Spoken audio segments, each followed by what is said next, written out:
Vamos a ir avanzando en la medida que arreglan los asuntos técnicos con la última panelista.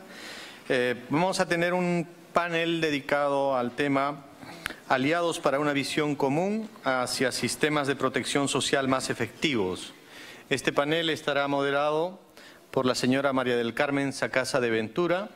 Ella es nicaragüense, ha sido designada por el secretario general de las Naciones Unidas como coordinadora residente del Sistema de Naciones Unidas y representante del Programa de Naciones Unidas para el Desarrollo en el Perú desde el 2015.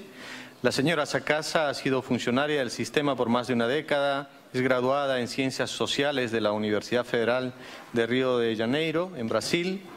Es magíster en Planificación Urbana y Desarrollo Regional y arquitecta de la Universidad Autónoma de Centroamérica en San José, Costa Rica. Anteriormente sirvió como directora adjunta durante 4 años en PNUD en Colombia y fue directora del área de programas del área de gobernabilidad democrática del PNUD en Nicaragua.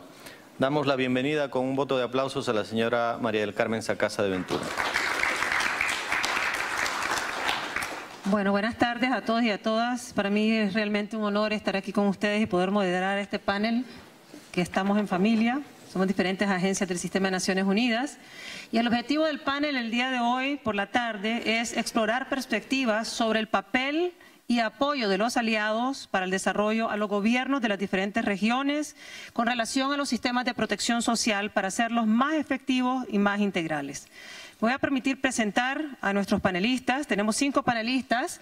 Guillermo Zunkel es doctor en Sociología de la Universidad de Birmingham, Inglaterra. Ha sido profesor de la Universidad de Chile, investigador de Flaxo, ha realizado labores de asesoría en varias instituciones públicas, así como también en diversos organismos internacionales. Actualmente, Guillermo es oficial de Asuntos Sociales de la División de Desarrollo Social en CEPAL, donde ha trabajado diversos temas relativos al bienestar de la población, el estado actual de la juventud, las transformaciones de las estructuras familiares, nuevas tecnologías de la información, sistemas educativos y políticas para la superación de la pobreza. Itziar González, a mi izquierda, es especialista regional en integración y coordinación de apoyo en el Centro Regional para América Latina y el Caribe del PNUD. Tiene una maestría en Cooperación Internacional Descentralizada, Paz y Desarrollo de la Universidad del País Vasco y una licenciatura de Derecho en la Universidad de Deusto, Bilbao, España. El siguiente panelista, el tercer panelista es Pablo. Pablo es consultor regional en Protección Social y Desarrollo Rural de FAO. Es licenciado en Ciencias Políticas y Gubernamentales, profesional en Administración Pública y maestría en Sociología por la Universidad de Chile. Y ha trabajado también anteriormente con CEPAL en el área de políticas presupuestarias y gestión pública y en República Dominicana para el Programa de Fortalecimiento de Finanzas Públicas de la Unión Europea. Actualmente, Pablo es profesor en el taller de investigación profesional en políticas públicas de la Escuela de Gestión y Gobierno de la Universidad de Chile. Y nuestro cuarto panelista es Alessandro Dinucci, asesor regional de programas y experto en resiliencia del Programa Mundial de Alimentos para América Latina y el Caribe, y tiene una maestría en gestión del desarrollo rural de la Universidad de Londres. Ha sido oficial de programas de asistencia humanitaria y de desarrollo en Italia, Djibouti, Etiopía y Eritrea. Y la última panelista es nuestra colega Natalie Lamut-Brison, experta de protección social y asesora de política en Haití, además de doctora en economía por la Universidad de París-Nanterre, es consultora e investigadora independiente y realizó y publicó varios estudios sobre trabajo, empleo, economía y condiciones de vida de los hogares, protección y promoción social. Por favor, un aplauso para los panelistas. En este panel vamos a tratar de cómo se pueden utilizar de la mejor manera posible los programas nacionales de protección social. Sé que han tenido 2 días, este es el segundo día de ese tipo de discusión y ahora lo que queremos ver es el papel de los aliados, cómo nosotros podemos trabajar de la mano con los gobiernos para generar un mayor impacto. A lo largo de los 2 días de este seminario se han conocido diferentes experiencias. Entiendo que el día de hoy se ha hablado también sobre la experiencia que tuvimos en Piura y la experiencia en Ecuador. Se ha conversado sobre la importancia del tema de preparación para que los países puedan contar con adaptaciones necesarias para realizar un trabajo más oportuno y eficaz. Y también hemos conocido en otras regiones, identificando retos en común que tenemos los diferentes países aquí presentes. Uno de los temas sumamente importantes que nosotros también hemos vivido aquí en Perú es poder conocer de primera mano la voz de las personas que han sido damnificadas y afectadas. El segundo punto que quisiera resaltar es trascender esa división entre lo humanitario y el desarrollo. Es sumamente importante establecer ese nexus porque la verdad es que la población generalmente más afectada es la población en condición de vulnerabilidad y si no se elaboran programas adecuados para la recuperación de los medios de vida, estas personas continúan en la pobreza o caen en la pobreza extrema. Y el tercer punto que quisiera mencionar para arrancar este panel es la necesidad de la expansión vertical y horizontal. Esto es un tema de vital importancia para nosotros en Perú, pero también para otros países de la región y queremos aprender de la experiencia de todos ustedes para que los países puedan avanzar de manera más ágil y utilizar los programas de protección social de manera más efectiva en situaciones de emergencia. Voy a parar por ahí para dar un inicio a este debate después del almuerzo, o sea que esperamos poder capturar su atención. Y vamos a comenzar ahorita escuchando al primero de los panelistas. Yo les he pedido, de acuerdo a las instrucciones de los organizadores, que cada uno tenga 8 minutos para hacer su presentación y luego vamos a tener una sesión de una pregunta que haré yo dependiendo del tiempo porque estamos comenzando un poco tarde, o pedimos al público 2 preguntas, 3 preguntas y ellos hacen un wrap-up de 3 minutos máximo. Comenzamos con Guillermo, por favor. Buenas tardes. Primero quisiera agradecer la invitación a este seminario a Francesca y al gobierno del Perú. Es un seminario importante en un tema que es crucial para el futuro no solo de nuestra región, así que importante para nosotros estar aquí presentes. A mí en realidad se me invitó a hacer una presentación sobre el tema protección infantil de protección social de la infancia frente a... ¿Se escucha? Sí. Protección social de la infancia frente a los desastres. Yo quisiera partir haciendo un pequeño recorrido de lo que ha sido la trayectoria de la CEPAL en este tema de los desastres antes de llegar a ese tema. Quisiera decir primero que CEPAL es una institución pionera en la evaluación de desastres y en la recopilación de metodologías para la evaluación de desastres. Comenzó a hacerlo el año 72 con el terremoto en Managua y a la fecha ha coordinado con otras agencias más de 90 evaluaciones de desastres en 28 países de la región. Tiene un manual de evaluación de desastres que lleva 3 ediciones. Básicamente, bueno, ustedes saben, yo no voy a decir, esto consiste en la estimación de los costos, ¿no?, monetarios causados por los fenómenos, por los desastres, con el objeto de que esto sirva como guía para los procesos de reconstrucción y para la obtención también de financiamiento. Se centra en sectores, se recoge información por sectores sociales, de infraestructura y sectores productivos. Esa es una primera cosa que quisiera decir.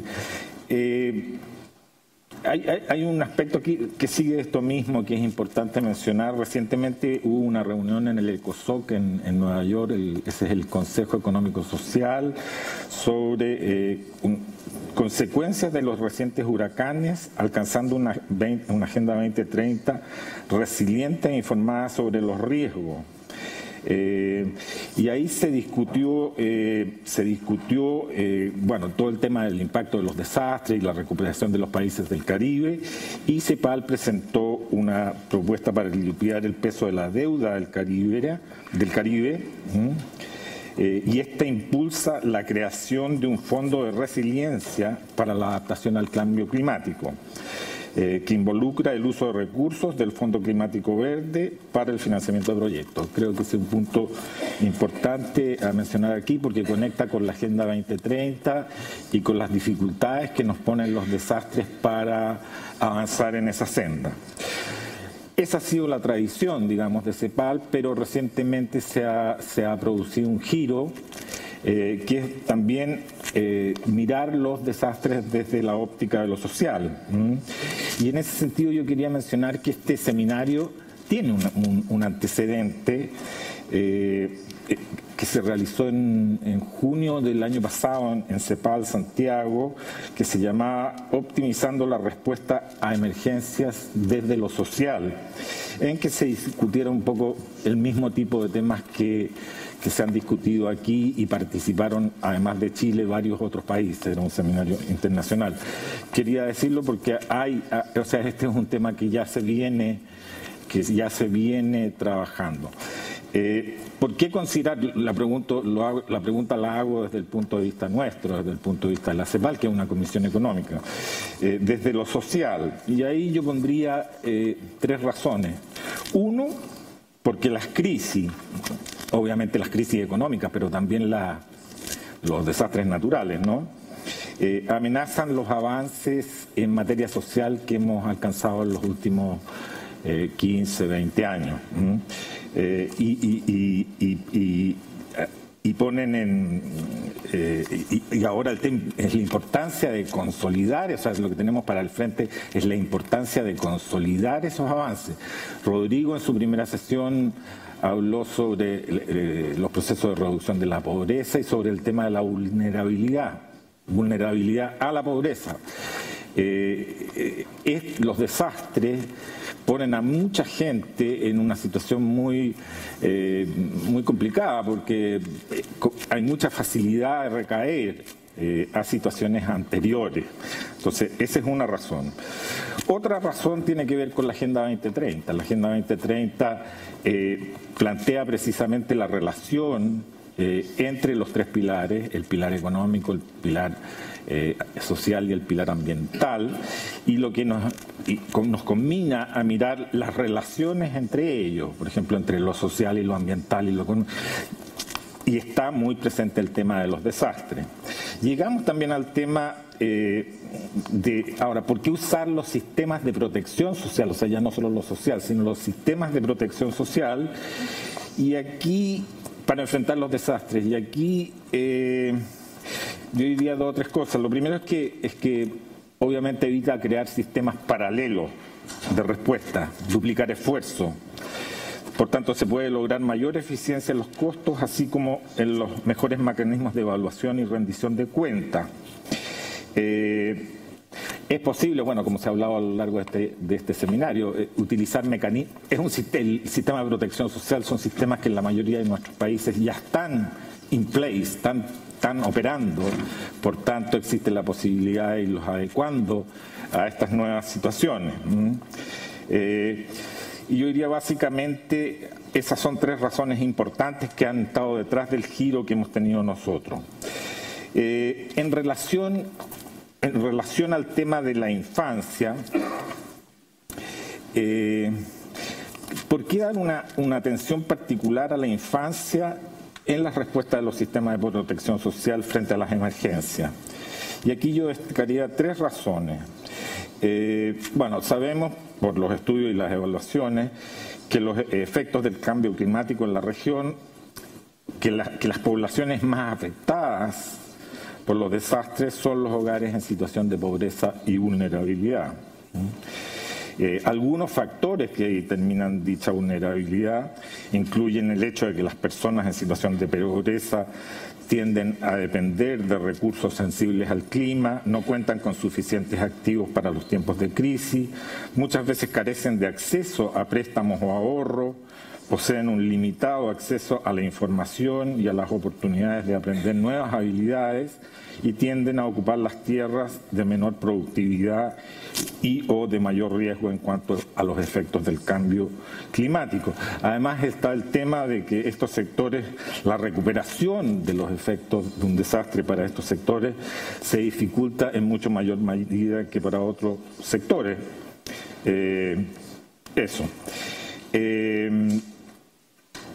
Una segunda razón es que es el tema de que es necesario definir políticas de protección social con un enfoque de ciclo de vida. No se puede en realidad atender a las poblaciones afectadas por un desastre como si fuesen todas iguales, ¿no es cierto? Hay que atenderla según sus necesidades o sus particularidades. En el caso de los niños, las niñas, la población infantil y los adolescentes, particularmente los que viven en contextos de pobreza y vulnerabilidad, los impactos pueden tener, o sea, los desastres pueden tener un impacto duradero o permanente en su bienestar y oportunidades de desarrollo futuro. Los desastres obligan a la familia, en particular aquellas que viven en situación de pobreza, a tomar decisiones que pueden tener efectos perjudiciales de largo plazo sobre los niños y las niñas, tales como retirarlos de la escuela o reducir los gastos en salud, lo que contribuye a potenciar la reproducción intergeneracional de la pobreza. Por lo tanto, resulta crucial prestar cuidado a los efectos adversos en el bienestar de los niños y sus familias como consecuencia de muchos desastres ocurridos en las últimas décadas en la región. Entre estos efectos están los efectos familiares, por ejemplo, muerte de familiares, núcleos familiares desmembrados, pérdida de espacios de recreación, aumento del riesgo del abuso sexual y violencia familiar, falta de cuidado, temas de salud y de higiene, deterioro de condiciones sanitarias, disminución y falta de atención médica, incremento de tasa de transmisión de enfermedades, problemas de salud mental y psicoafectivo, traumas y sus efectos debilitantes, aumento de tasas de desnutrición e inseguridad alimentaria, acceso limitado a agua de calidad. En educación también, suspensión temporal de las clases en las escuelas, disminución de la calidad de la educación, deserción escolar, cambios de escuela, etcétera. Y otros temas tienen otro tipo de efectos también, por ejemplo, aumento del trabajo infantil, carencia de protección y problemas de seguridad, pérdida de documentos de identidad y partidas de nacimiento. O sea, la gente, además de perder la casa, pierde la identidad. Efectos de largo plazo. ¿Estoy muy en el tiempo ya? Ya estamos en tiempo. Ya, termino después. Gracias, perdón. Itziar, Guillermo ha hablado sobre el tema de recuperación temprana, recuperación de medios de vida, de población en pobreza. ¿Cómo se vuelve eso intergeneracional cuando no se atiende adecuadamente? Por favor. ¿Se oye? Sí. Bueno, muchas gracias y lo primero de todo quería también agradecer al Gobierno de Perú y al PMA por invitarnos a participar en este interesante y enriquecedor seminario. Sí, más o menos de lo que va a ir mi ponencia o los minutos que tengo para hablar, voy a repetir un poquito lo que el colega estaba comentando, pero bueno, espero que pueda dar otro enfoque, sobre todo desde la perspectiva de lo que hace el PNUD en recuperación temprana. Bueno, como todos sabemos, en los últimos años ha incrementado exponencialmente los conflictos violentos y también los desastres naturales. Creo recordar que ayer el director del PMA, el director regional del PMA, el señor Barreto, mencionó un dato muy revelador, que es que en el año 1960 se registraban en la región 19 eventos por año y en el 2000 subía ya a 68. Lo cual nos da una idea de lo que está pasando. Entonces, esto hace que los países, sobre todo aquellos que son más vulnerables, estén a riesgo de incrementar, de que aumente su pobreza y su desigualdad. Y por ende afecta también la implementación de la Agenda 2030 y la consecución de los objetivos de desarrollo de los objetivos de desarrollo sostenible. Para ello, el PNUD aboga por la implementación de un enfoque de recuperación temprana. ¿Qué es la recuperación temprana? pues es un elemento vital de una respuesta humanitaria eficaz. La recuperación temprana trata sobre las necesidades de recuperación que surgen sobre la fase de ayuda humanitaria de una emergencia, utilizando mecanismos humanitarios que se alinean con los principios de desarrollo. La recuperación temprana no es una fase, realmente es un proceso de recuperación multidimensional, integrado, inclusivo y coordinado.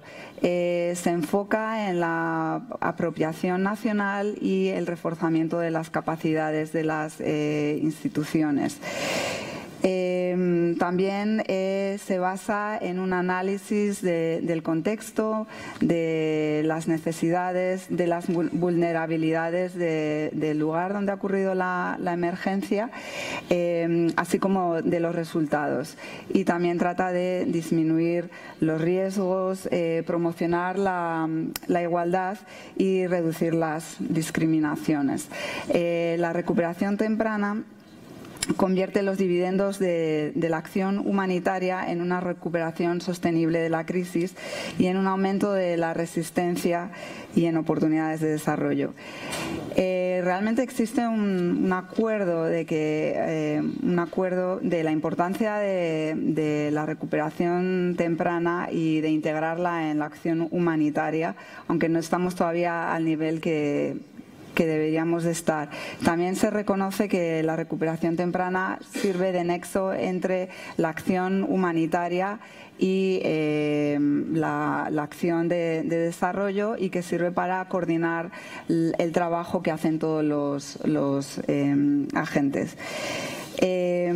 Querría mencionar también algunos de los beneficios de esta integración de la recuperación temprana en la acción humanitaria, que sería la institucionalización de la emergencia y un estado de dependencia. Aumenta la ayuda, también reduce la duración de la emergencia y se enfoca más en promover, por ejemplo, la cohesión social y restaurar los medios de vida de las poblaciones afectadas por el desastre. Trata de reducir la vulnerabilidad de las personas, de las comunidades, de las instituciones locales y nacionales, para estar preparados para una crisis, para cualquier otra crisis que pueda venir, y refuerza la capacidad de los actores locales y nacionales para estar preparados en caso de otra crisis, a hacer frente a lo que venga. Respecto al PNUD, el PNUD es el coordinador o el líder del grupo temático de recuperación temprana desde el año 2006. Este grupo temático está compuesto de 31 colaboradores, tanto de la esfera humanitaria como del desarrollo, y se intenta, mediante este grupo temático, da unas directrices y ayuda a que la recuperación temprana esté integrada también en todos los clústeres.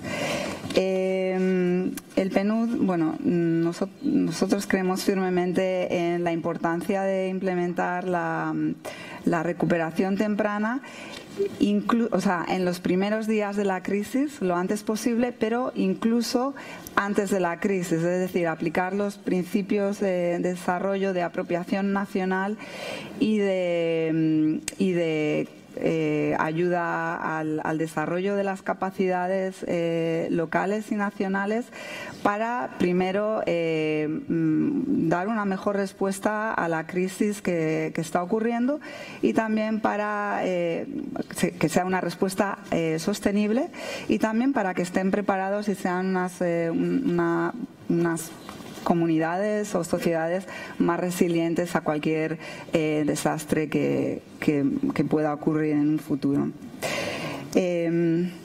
Dentro de... Casi tiempo, un minutito más.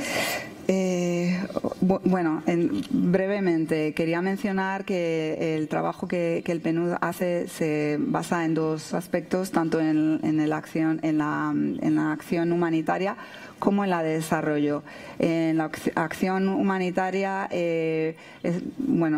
intentamos integrar, como he comentado, esta perspectiva de recuperación temprana para realmente establecer este nexo entre ayuda humanitaria y ayuda al desarrollo.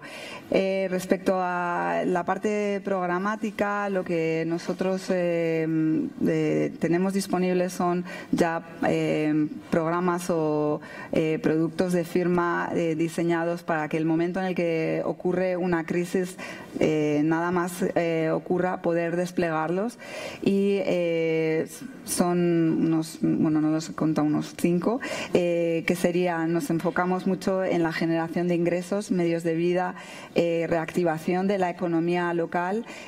Primeramente se utilizan programas tipo Cash for Work o empleo temporal de emergencia, lo cual en unas semanas reactiva la economía local.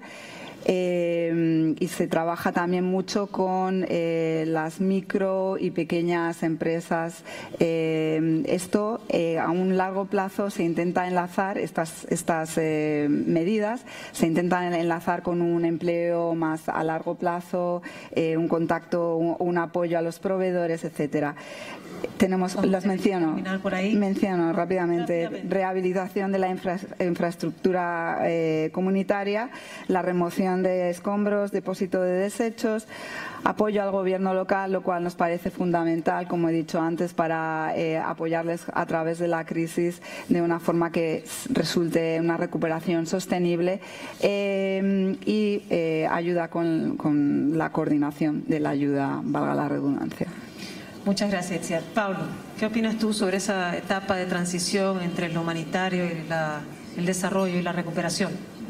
Sí, buenas tardes. Primero, obviamente, agradecer al Programa Mundial de Alimentos y el Gobierno de Perú por la invitación que se le realizará a FAO a aportar en este panel de socios del desarrollo, y qué mejor que una coordinadora residente moderándonos. Muy en la línea de lo que señalaba Itziar, quizás primero aquí nos da la mayor referencia quizás para poder alinearnos, que podría ser la Cumbre Humanitaria Mundial, donde el mensaje principal fue precisamente superar esta división entre acciones humanitarias y acciones de desarrollo de forma alineada. Con este contexto, FAO, que es la Organización de las Naciones Unidas para la Alimentación y la Agricultura, que tenemos un mandato sobre pobreza rural, hambre cero y resiliencia, sí nos comprometimos a colaborar con las agencias especializadas a aumentar la cobertura de las acciones humanitarias en los casos en que sea necesario, apoyar a todo lo que es la implementación de la agenda Cash Plus, que bueno que se mencionó en el panel anterior, y también apoyar técnicamente a hacer que los sistemas de protección social, especialmente en una región como América Latina, que tiene sistemas de protección social bien avanzado o en proceso de consolidación con respecto a otras regiones, sean sensibles a los riesgos agroclimáticos, ¿no? ¿Cómo cae esto dentro de FAO? Bueno, básicamente, muy sucintamente, porque tenemos un nuevo marco corporativo desde el año 2013, tenemos una línea de trabajo establecida, tanto en pobreza rural como en resiliencia. Dentro del mundo de la pobreza rural, obviamente, tenemos todo lo que es los servicios rurales, el empleo, el apoyo a la agricultura familiar, y entra ahí una línea de protección social que es la que nos convoca en este seminario, con 3 puntos de entrada, ¿no? Protección social y seguridad alimentaria y nutricional, protección social y las sinergias con agricultura, y protección social y resiliencia, que es lo que nos convoca. Entonces nosotros sí creemos que los sistemas integrales e integrados de protección social en nuestra región sí pueden cumplir 3 funciones, y a lo mejor cabría mencionarla como en una agenda un poco más ambiciosa también, ¿no? Obviamente estamos en la primera línea para la mitigación, para la protección inmediata, con diseños adecuados y articulaciones sectoriales adecuadas. Podemos también generar una función de prevención social.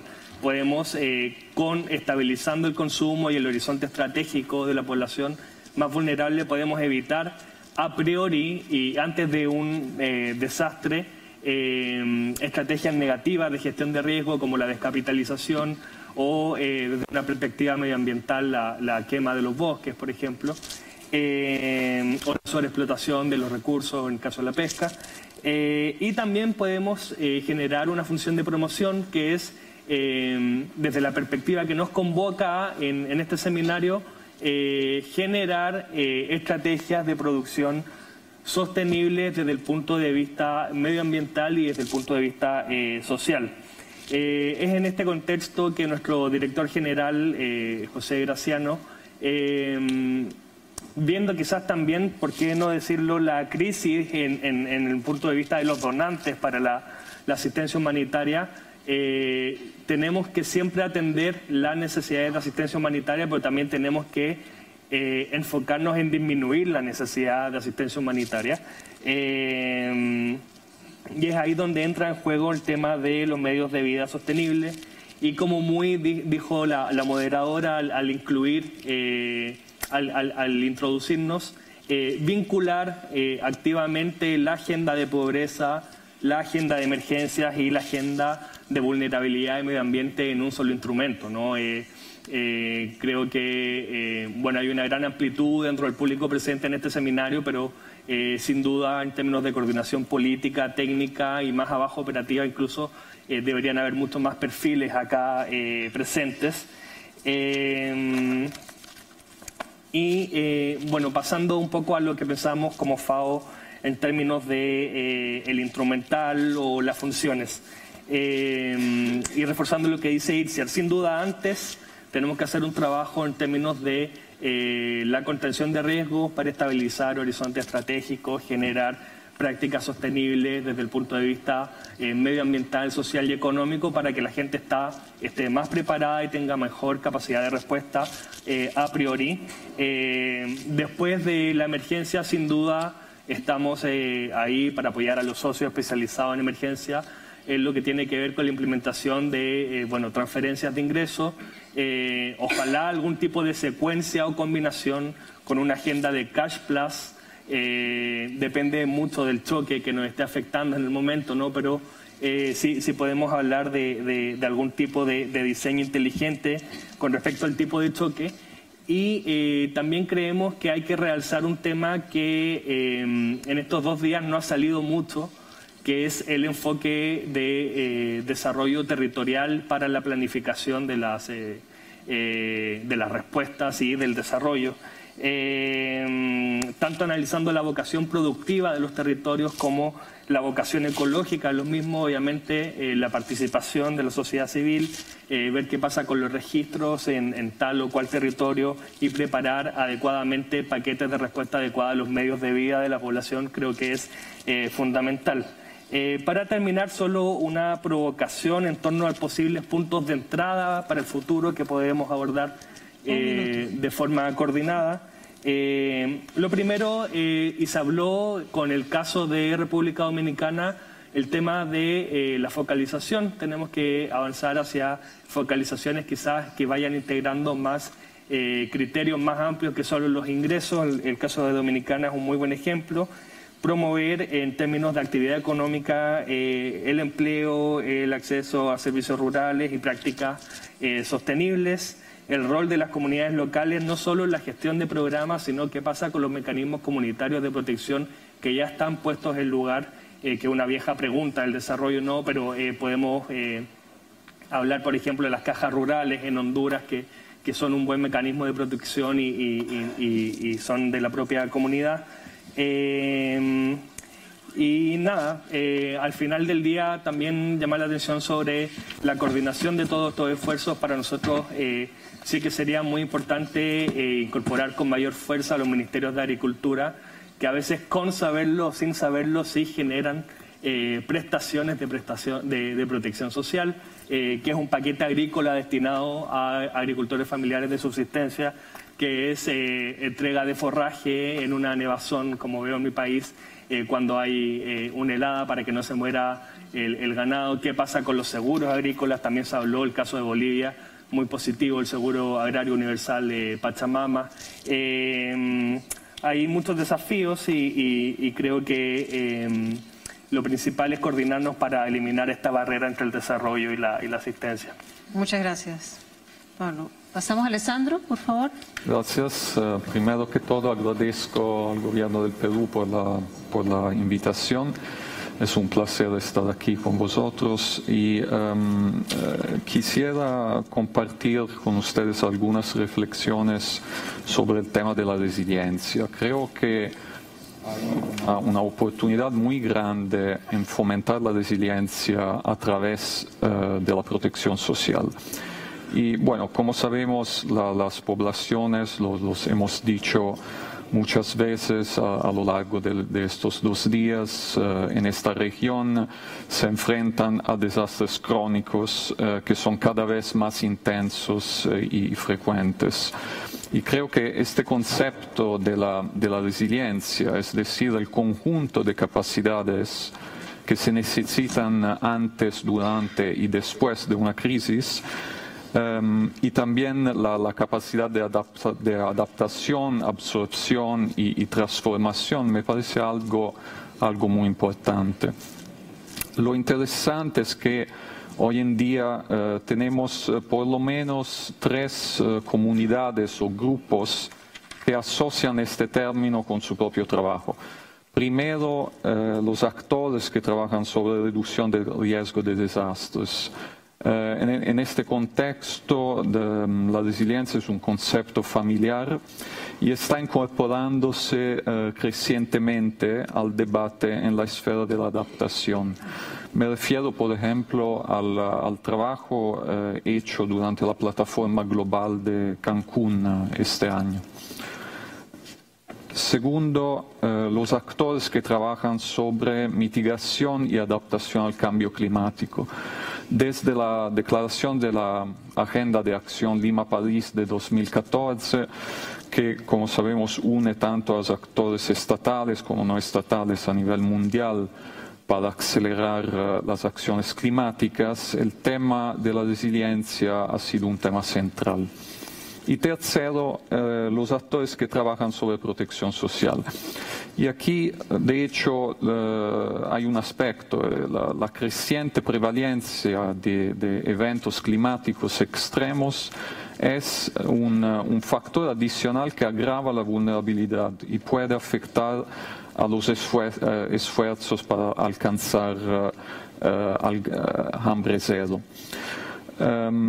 Tenemos entonces que incorporar estos riesgos a nivel de la programación. Creo que tenemos que empezar a nivel de la programación. Y entonces esta idea de resiliencia, de alguna manera, es un concepto unificador, y esto es positivo, porque las intervenciones de éxito deberían tener un carácter multisectorial, hacer referencia a múltiples niveles y adaptarse al contexto. Esto es algo que diferentes evaluaciones de programas nos dicen. Pero también usar el término de manera tan flexible puede resultar tan útil como confuso, sobre todo para quienes necesitan definir estrategias de resiliencia en contextos locales. Entonces hay un artículo interesante aparecido en The Geographical Journal el año pasado y titulado ¿Resiliencia para qué? ¿Resiliencia para quién?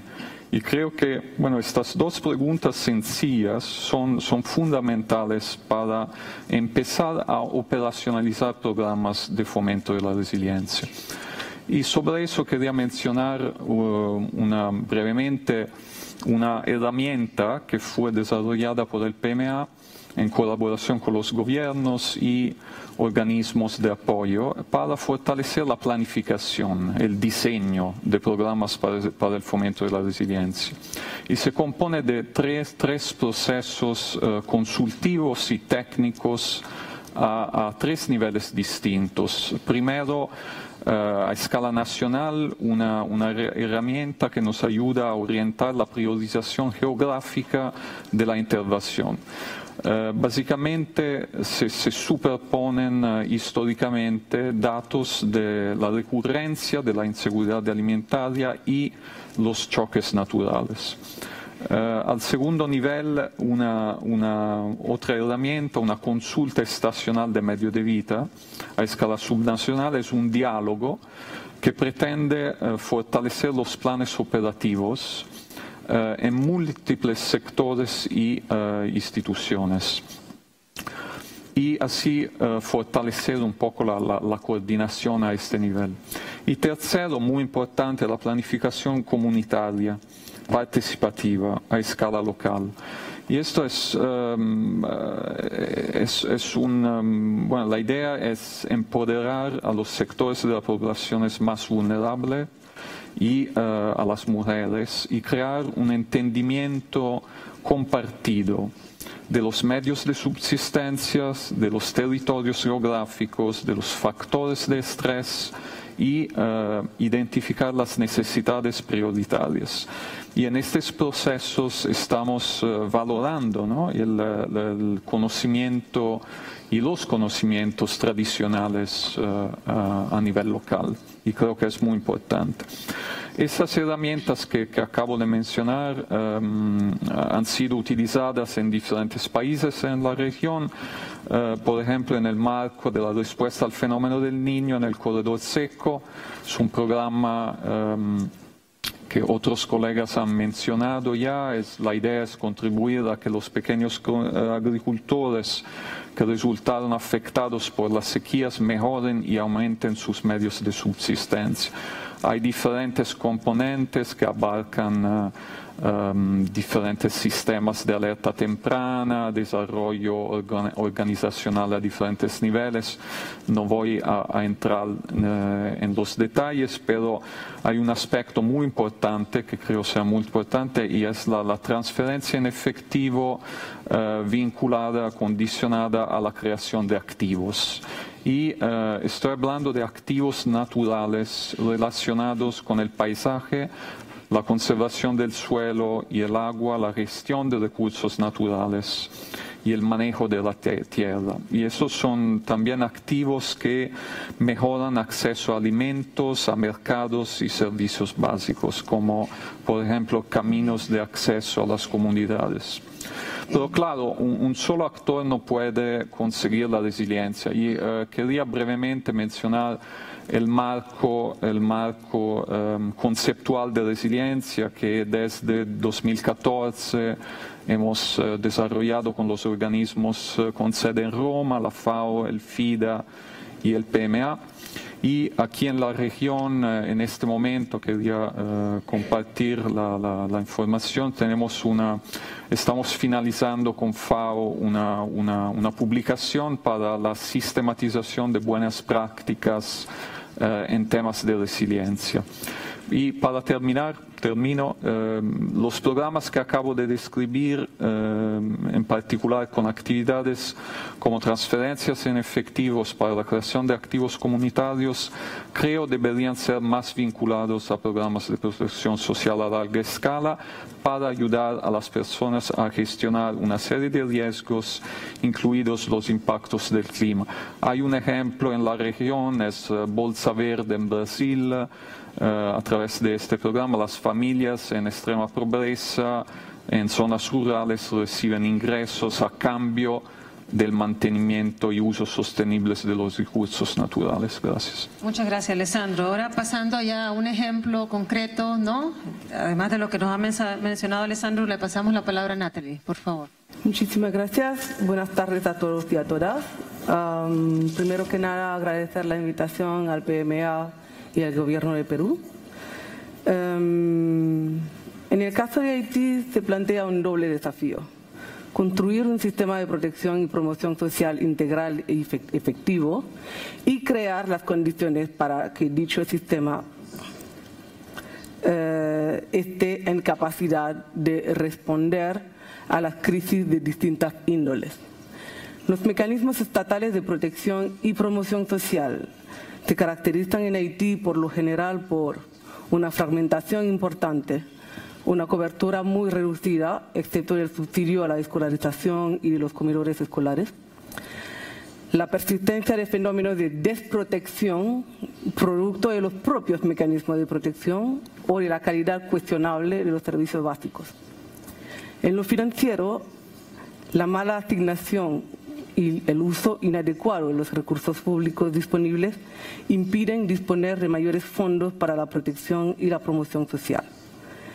En lo institucional, la reducción de la política pública a una colección de proyectos y la fuerte dependencia respecto del financiamiento externo bastante volátil generan discontinuidades que favorecen la producción y la reproducción de las desigualdades.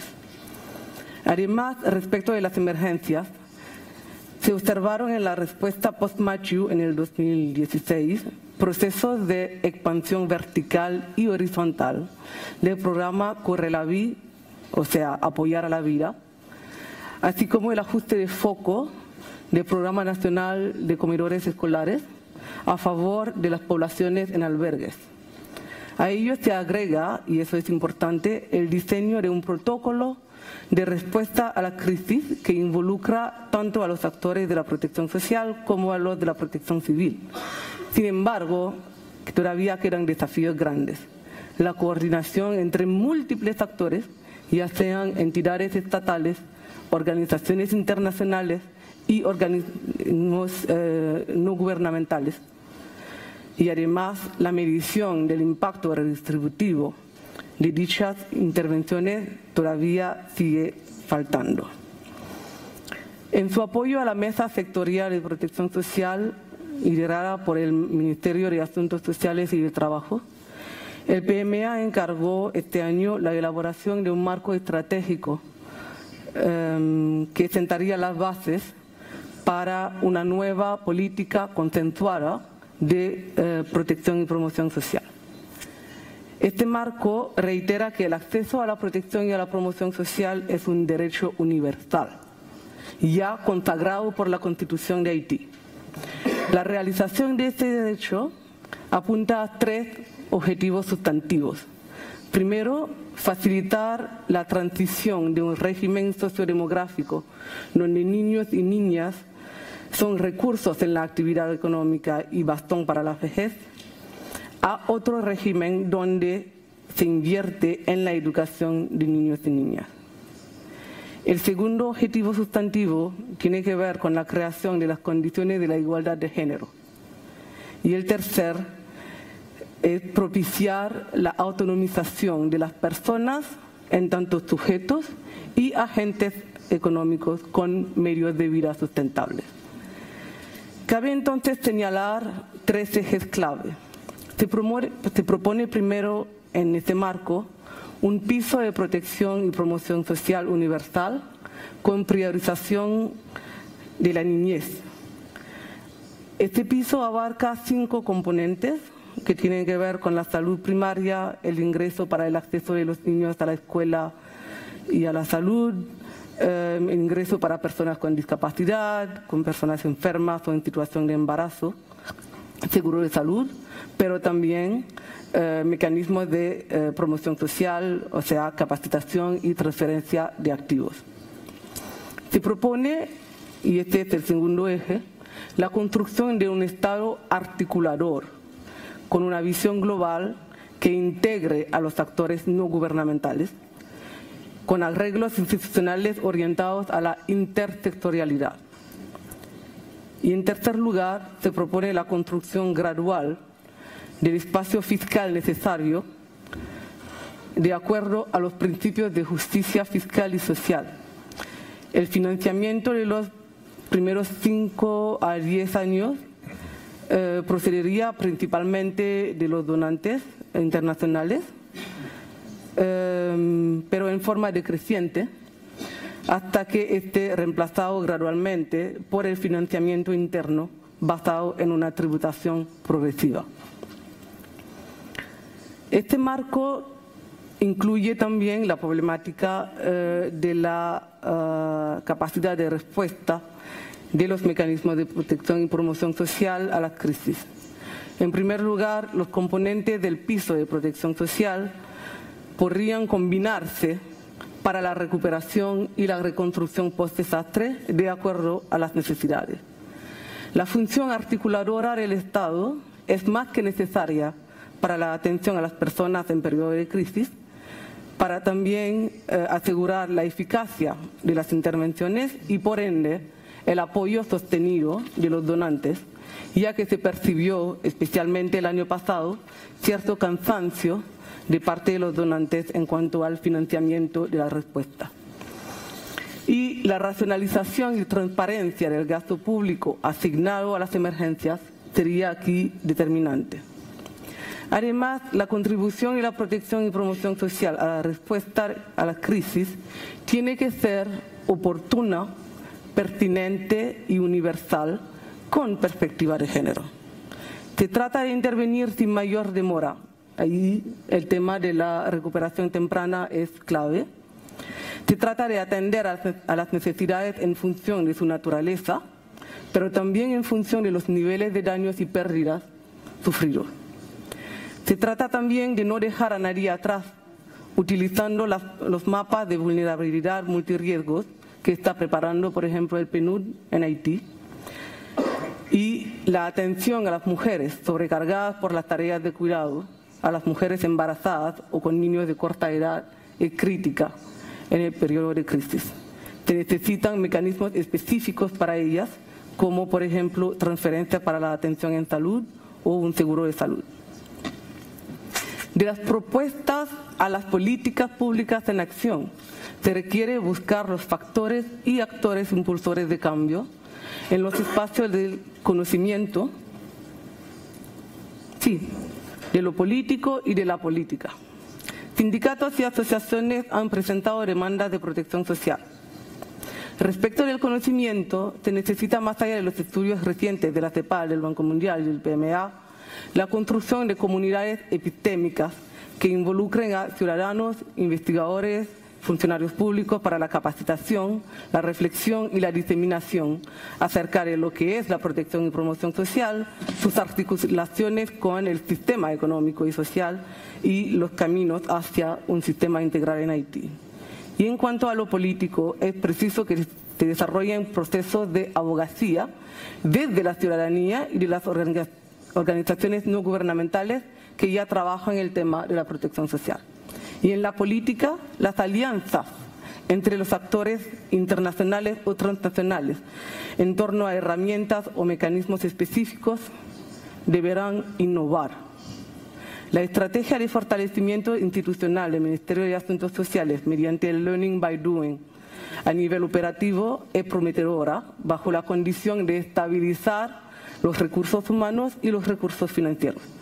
La negociación acerca de las temporalidades respectivas de los financiamientos externos e internos debe darse sobre la base de una verdadera coordinación entre los donantes y sustentarse en el compromiso real del Estado haitiano en la construcción de la intersectorialidad.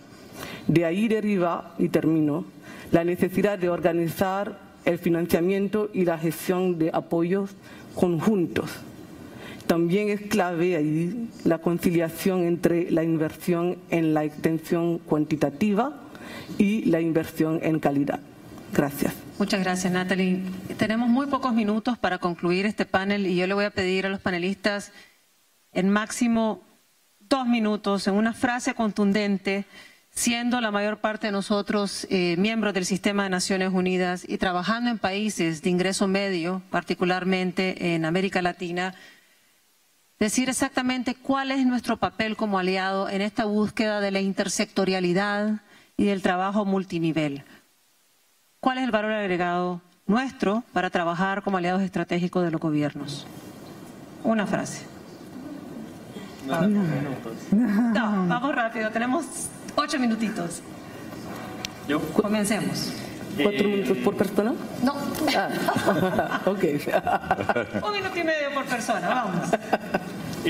¿Cómo ayudar a los países? Creo que el valor agregado de FAO en colaboración con todos los otros socios tiene que ver con, reitero, romper la barrera entre el desarrollo y la asistencia humanitaria. Yéndonos al instrumental, quizás lo más contingente que resolvamos como región sea no solo las formas de implementar estrategias de protección social, como bien se aborda en el paper de este seminario de OPM, sino también el instrumental. ¿Qué combinación y qué secuencia de prestaciones, beneficios y servicios puede llevarnos a romper la barrera entre lo humanitario y las estrategias de desarrollo? Se habló al principio, no recuerdo la persona, perdón.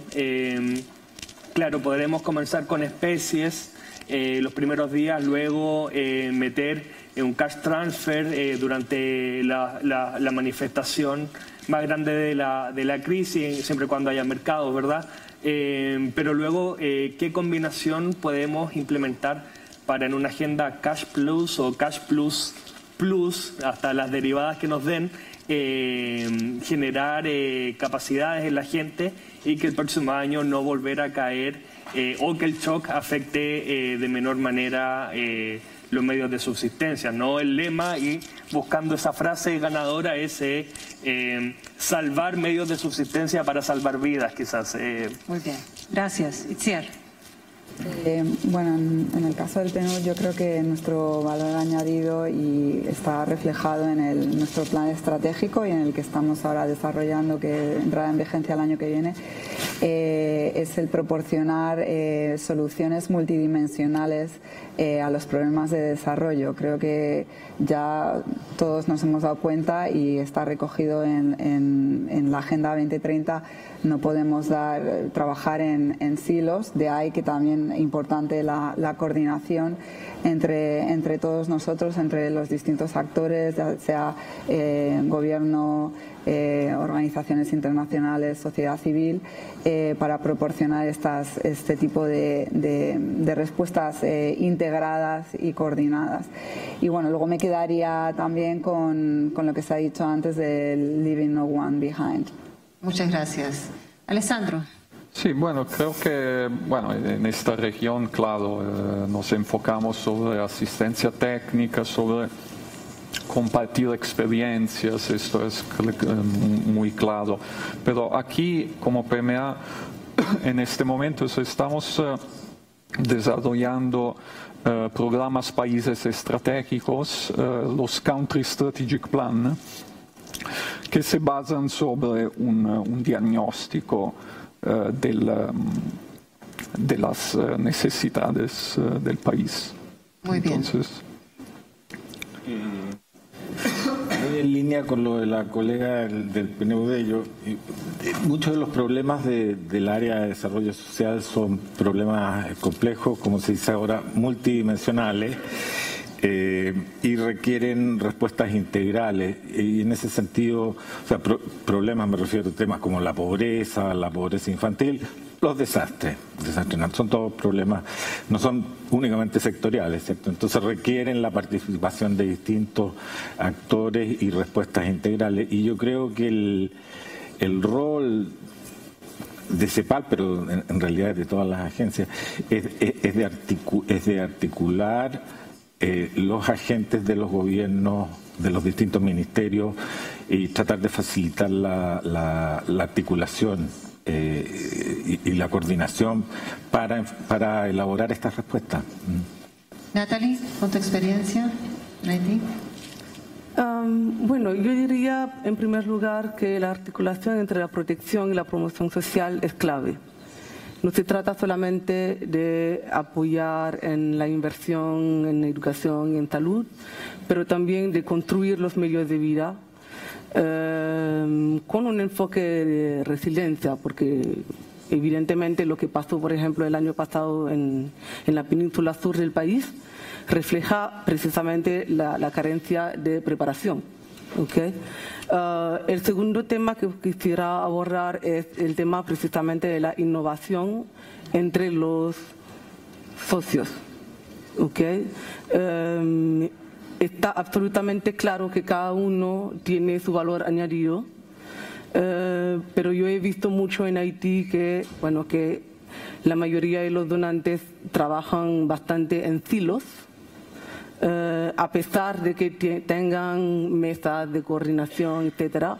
Y yo pienso que ahora sí es la hora de trabajar de forma conjunta, realmente, porque en realidad el precio que estamos pagando por el cambio climático, pero también por años de desigualdades, años de desprotección, es demasiado caro. Gracias. Muchas gracias. Bueno, hemos abordado diferentes temas, desde la importancia de la infancia, un contexto de desastres, la seguridad alimentaria, la resiliencia, la necesidad de innovar para buscar mayor efectividad en estos mecanismos de protección social. Y llegamos a un consenso, ¿no? Los mecanismos de protección social son necesarios no solamente en periodos de desarrollo, sino también en periodos de emergencia.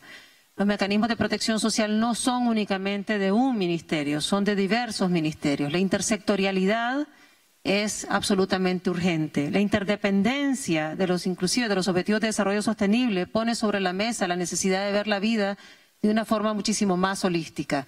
Y yo quisiera terminar diciendo lo que mencionaba Natalie, en que la atención, yo diría que la respuesta tiene que ser oportuna, pertinente, universal, con enfoque de género para que nadie se quede atrás. Muchas gracias, muy amables.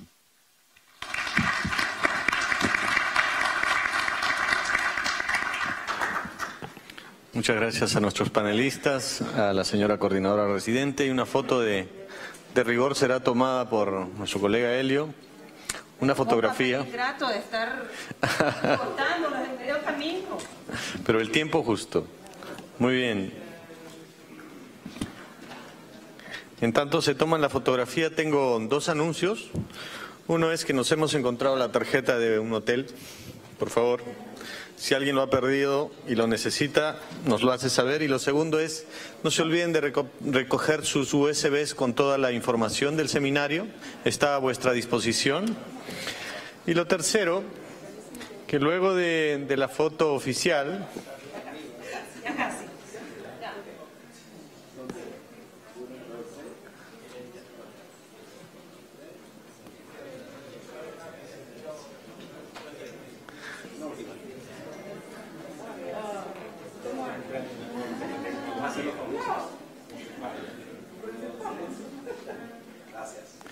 muy bien, hecha la foto oficial, invitamos a nuestros colegas Francesca de Segli y Rodolfo Besley para el siguiente bloque. Este bloque está correlacionado con la presentación que se hizo el día de ayer sobre el estudio regional sobre protección